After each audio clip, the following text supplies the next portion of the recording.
An update on a story we brought you yesterday. A 10-year-old girl with cystic fibrosis desperately needs a lung transplant. A controversial rule made it harder for her to get one, but now a judge's decision will give her a better chance. Terrell Brown is at Children's Hospital of Philadelphia. Terrell, good morning.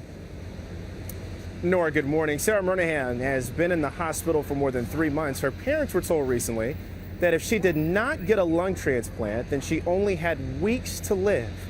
I talked to her father yesterday. He said there is now hope that his daughter will survive. That was Sarah Murnahan yesterday when she found out she could get on the adult waiting list for a lung transplant after a ruling by a judge.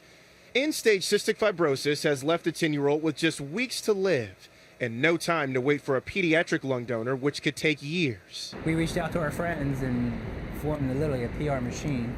They just cranked this thing out for us. Last month, Sarah's parents took action, filing suit to change organ transplant rules that force children under 12 to wait behind less critically ill adults. We didn't realize it would become this. This was Congressman pleading with U.S. Secretary of Health and Human Services Kathleen Sebelius at a Capitol Hill hearing Tuesday to step in and change the law. Why wouldn't we do it? Why we do so much bull crap around this place, and we have the chance to save someone's life, and because of some kind of there's no logic to this. 40 people in your home state But she would be are first waiting on. But she would be Sir, first. there are 40 people in the highest acuity list waiting for a lung in Pennsylvania. The ruling grants Sarah a 10-day exception to the under 12 rule without being penalized for her age. I can't be sure how quickly she'll get a lung, but she does have a high likelihood of getting a chance of a lung. We've had sick patients who were listed for transplant in the same day get transplanted, so it is possible.